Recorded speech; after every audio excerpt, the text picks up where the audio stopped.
আসসালামু আলাইকুম। আমন্ত্রণ জাগো ফুটবলে, সঙ্গে আছে আমি আফরিন সুমনা। শুরুতে জানিয়ে দিচ্ছি সংবাদ শিরোনাম। প্রিমিয়ার লিগের সব পুরস্কার একাই দখলে নিলেন সালাহ। প্রিমিয়ার লিগে সালার এমন রেকর্ড আগে করেননি কেউই। লাল কার্ড দেখলেন এবি মার্টিনেজ, চ্যাম্পিয়ন্স লিগে খেলার সুযোগ হারল ভিলা। মেসির মিয়ামিতে রিয়াল মাদ্রিদের লুকা মদ্রিচ।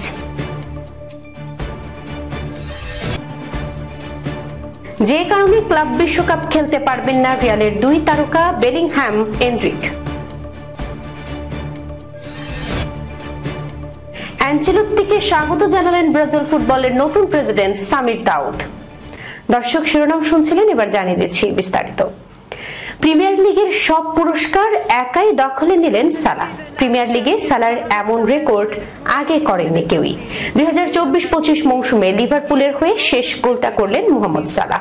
84 মিনিটে তার করা ওই গোলের সুবাদে ক্রিস্টাল প্যালেসের সঙ্গে 1-1 ড্রয়ে নিজেদের এবারের মৌসুম শেষ করেছে অলরেডরা। শিরোপা উৎসবের সঙ্গে এদিন প্রিমিয়ার লিগে এমন দুই রেকর্ড করেছেন সালাহ যা তার আগে করে দেখাননি কেউই। ম্যাচের পর শিরোপা উৎসবটাও সেরেছে লিভারপুল, যেখানে মধ্যমণি মোহাম্মদ সালাহ। মৌসুমের শেষ ম্যাচেও লিভারপুলের ত্রাতা সালাহ। 84 মিনিটে তার করা গোলই স্বস্তির ড্র নিয়ে মাঠ ছেড়েছে লিভারপুল, আর তাতে মৌসুমের সব পুরস্কার একাই হাতে তুলেছেন সালাহ।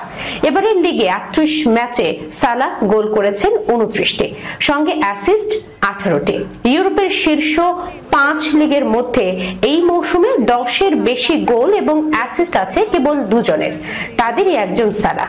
এমন দুর্দান্ত পারফরমেন্সের সুবাদে সালাহ জিতেছেন প্রিমিয়ার লিগের গোল্ডেন বুট এবং প্লে মেকার অ্যাওয়ার্ড। সর্বোচ্চ গোল এবং সর্বোচ্চ অ্যাসিস্টের পুরস্কারের পাশাপাশি প্রিমিয়ার লিগের সেরা খেলোয়াড় নির্বাচিত হয়েছেন মোহাম্মদ সালাহ, যার ফলে ইংলিশ লিগের ইতিহাসে একই সিজনে গোল, অ্যাসিস্ট এবং সেরা খেলোয়াড়ের পুরস্কার পাওয়া একমাত্র ফুটবলার এখন সালাহ। সালাহ অবশ্য ইতিহাসের প্রথম খেলোয়াড় হিসেবে একাধিক সিজনে গোল্ডেন বুট এবং প্লে মেকার অ্যাওয়ার্ড জিতেছেন। এই কীর্তিও নেই আর কারোরই। 2024-25 মৌসুমের আগে 2021-22 মৌসুমেও এই দুই পুরস্কার ছিল সালাহর দখলেই। গোল্ডেন বুট পেয়ে রেকর্ড আরো একটা করেছেন সালাহ। ইতিহাসে মাত্র দ্বিতীয় খেলোয়াড় হিসেবে প্রিমিয়ার লিগে 4 মৌসুমে গোল্ডেন বুট পেয়েছেন তিনি। সালাহ ছাড়া এই কীর্তি আছে কেবল ফ্রেঞ্চ কিংবদন্তি থিয়েরি অরির। চলতি মৌসুমের আগে 2017-18, 2018-19 এবং 2021-22 মৌসুমেও সর্বোচ্চ গোলদাতা ছিলেন সালাহ। এমিলিয়ানো মার্টিনেজ, এটা তুমি কি করলে?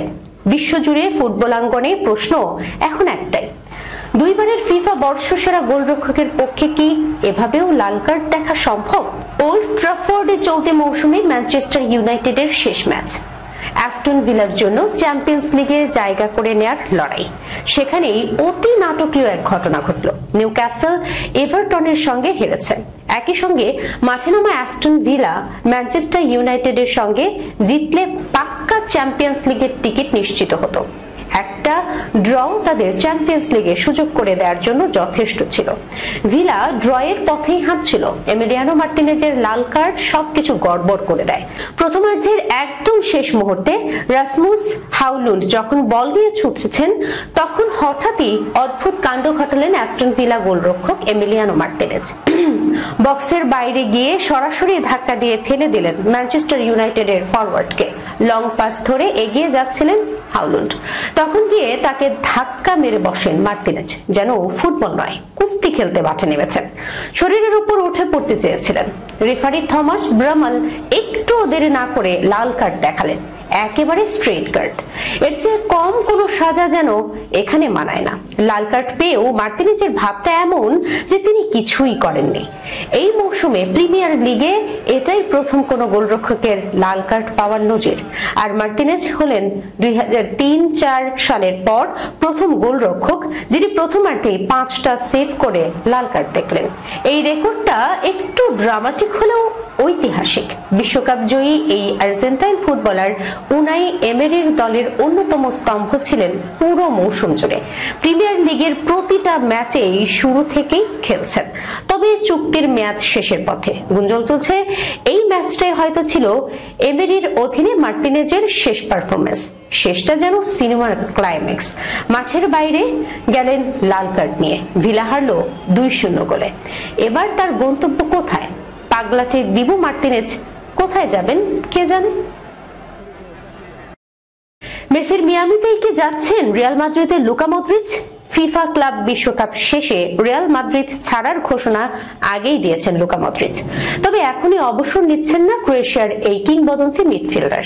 ক্যারিয়ারের শেষটা রাঙাতে তিনি পাড়ি জমাতে পারেন যুক্তরাষ্ট্রে। স্প্যানিশ সংবাদ মাধ্যম মুন্দো দেপোর্তিভো জানিয়েছে, একসময়ের প্রবল প্রতিদ্বন্দ্বী লিওনেল মেসির সঙ্গে জুটি বাঁধতে ইন্টার মিয়ামিতে যোগ দিতে পারেন 39 বছর বয়সী মদ্রিচ। মিয়ামির সহ মালিক ডেভিড বেকহাম ও অধিনায়ক মেসি খুব করেই চাইছেন মদ্রিচকে। ক্লাব বিশ্বকাপ শেষে আগামী জুলাইয়ে নিজের চূড়ান্ত সিদ্ধান্ত জানাবেন ক্রোয়াট তারকা। সব ঠিক থাকলে আপাতত 1 বছরের চুক্তিতে মিয়ামিতে যোগ দেবেন মদ্রিচ। ক্লাব বিশ্বকাপে অবশ্য মদ্রিচকে পাবে না মিয়ামি। দলের বর্তমান ফর্ম মেসিদের জন্য মোটেই স্বস্তিদায়ক নয়। শেষ 8 ম্যাচের 7টিতেই জয়হীন মিয়ামি। মেজর লিগ সকারে কাল ফিলাডেলফিয়ার বিপক্ষে হারতে হারতে কোন রকমে 3-3 গোলে ড্র করেছে তারা। 86 মিনিট পর্যন্ত 3-1 গোলে পিছিয়ে ছিল মিয়ামি। 87 মিনিটে ফ্রি কিক থেকে জাদুকরী এক গোলে ব্যবধান কমান মেসি। এরপর যোগ করার সময়ে মেসির পাস থেকে সেগোভিয়ার গোলে নিশ্চিত হার এড়ায় মিয়ামি। ক্লাব বিশ্বকাপ শুরুর আর মাত্র কিছুদিন বাকি। এরই মধ্যে বড় ধাক্কা খেল টুর্নামেন্টের হট ফেভারিট রিয়াল মাদ্রিদ। আসন্ন এই প্রতিযোগিতায় দলকে পুরো শক্তিতে পাচ্ছেন না তারা। ইনজুরির কারণে দল থেকে ছিটকে গেছেন ব্রাজিলিয়ান তরুণ ফরওয়ার্ড এন্ড্রিক।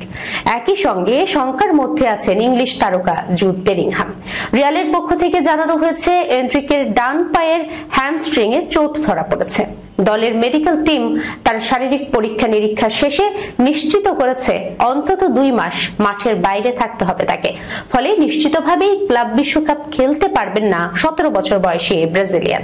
এদিকে বেলিংহ্যামের ক্ষেত্রেও দুশ্চিন্তা কাটছে না রিয়ালের। বাঁ কাঁধের চোটে ভুগছেন এই মিডফিল্ডার। সামনে তার অস্ত্রোপচার প্রয়োজন হবে বলে ধারণা করা হচ্ছে। যদিও এখনো অস্ত্রোপচারের নির্দিষ্ট তারিখ ঠিক হয়নি, তবে শোনা যাচ্ছে বিশ্বকাপে অংশ নিয়েই হয়তো তিনি ছুরি কাঁচির নিচে যাবেন। তবে পরিস্থিতি জটিল হলে অস্ত্রোপচার এগিয়ে আনার সম্ভাবনাও রয়েছে। বেলিংহ্যামের ব্যাপারে ক্লাব ও খেলোয়াড়ের মধ্যে একটি সমঝোতা হয়েছে। নতুন মৌসুম শুরুর আগেই তাকে পুরোপুরি সুস্থ করে তোলাই মূল লক্ষ্য। সেই অনুযায়ী সব চিকিৎসা পরিকল্পনা এগোবে। 18 জুন মিয়ামির হার্ড রক স্টেডিয়ামে সৌদি ক্লাব আল হিলালের বিপক্ষে ম্যাচ দিয়ে ক্লাব বিশ্বকাপ মিশন শুরু করবে রিয়াল মাদ্রিদ। নতুন কোচ জাবি আলোনসোর অধীনেই শুরু হবে এই অভিযাত্রা, যিনি কার্লো অ্যানচেলোত্তির স্থলাভিষিক্ত হিসেবে দায়িত্ব নিচ্ছেন। ব্রাজিল ফুটবলে কার্লো অ্যানচেলোত্তি ও সামির দাউদ অধ্যায়ের শুরু হলো। রোববার ব্রাজিল ফুটবল কনফেডারেশনের প্রেসিডেন্ট হিসেবে সামির দাউদ নির্বাচিত হয়েছেন। এডনাল্ডো রদ্রিগুয়েজকে অপসারণ করেছেন ব্রাজিলের আদালত। সোমবার আনুষ্ঠানিকভাবে ব্রাজিল জাতীয় ফুটবল দলের হেড কোচের দায়িত্ব নিয়েছেন ডন কার্লো। রিয়াল মাদ্রিদের শেষ ম্যাচের পর গতকাল ব্রাজিলের উদ্দেশ্যে রওনা দিয়ে রাতেই রিও ডি জেনেইরোতে পৌঁছান তিনি। তার সঙ্গে ছিলেন সিবিএফ এর পরিচালক রদ্রিগো কায়েতানো। এরপর অ্যানচেলোত্তিকে স্বাগত জানান নতুন সিবিএফ প্রেসিডেন্ট দাউদ। তিনি জানান তার বোর্ড ব্রাজিলের ফুটবলের উন্নয়নে প্রতিজ্ঞাবদ্ধ থাকবে। আমরা সিবিএফ এ নতুন যুগের সূচনা করছি। আমাদের প্রশাসন নতুন ধারণা নিয়ে ফুটবলের উন্নয়নে এগিয়ে নিতে কাজ করবে। সামির দাউদ সিবিএফ নির্বাচনে একনিষ্ঠ সমর্থন পেয়েছেন। তিনি সম্ভাব্য 143 ভোটের মাধ্যমে 101 ভোট পেয়ে নির্বাচিত হয়েছেন। ব্রাজিলের ক্লাবগুলো তাকে সমর্থন দেয়ায় অন্য প্রার্থীরা ঢোপে টিকতে পারেননি। সামির দাউদ পেশায় একজন চিকিৎসক ও ব্যবসায়ী। তার বাবা ব্রাজিলের ফুটবল সংগঠক ছিলেন। বাবার পরে সামির ক্রীড়া সংগঠক হিসেবে কাজ শুরু করেন এবং ক্লাবের প্রেসিডেন্ট হিসেবে দায়িত্ব পালন করেন। ব্রাজিলের কোচ হিসেবে দায়িত্ব নিয়েই এখন কার্লো অ্যানচেলোত্তির দল ঘোষণা করতে হবে। ব্রাজিলের সংবাদ মাধ্যমের মতে বাংলাদেশ সময় সোমবার রাত 12টায় অ্যানচেলোত্তি প্রথমবার ব্রাজিলের দল ঘোষণা করতে পারেন।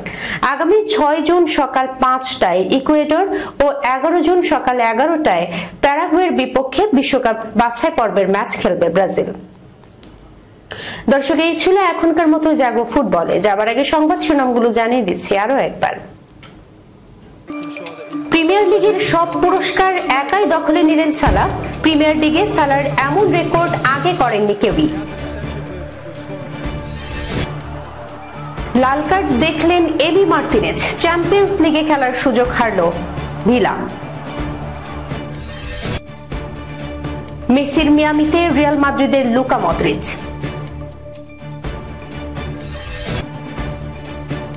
যে কারণে ক্লাব বিশ্বকাপ খেলতে পারবেন না রিয়ালের দুই তারকা বেলিংহ্যাম, এনড্রিক। অ্যানচেলোত্তিকে স্বাগত জানালেন ব্রাজিল ফুটবলের নতুন প্রেসিডেন্ট সামির দাউদ। এখনকার মতো এই পর্যন্ত। এতক্ষণ সঙ্গে থাকার জন্য ধন্যবাদ সবাইকে। আল্লাহ হাফেজ।